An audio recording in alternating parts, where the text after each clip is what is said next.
Have some fun and create stuff. It's Lizzie and the Make Club.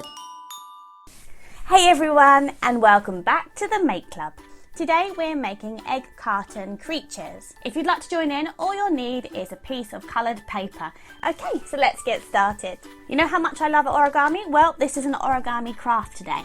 So pop your piece of paper down on your board in a diamond shape, and you're going to fold the bottom piece of paper to the top. As you can see, I'm already creating a really fantastic looking fire coming out the end. All we've got left to do now is test our catapult. So grab hold of your ammunition. I'm using a pom-pom.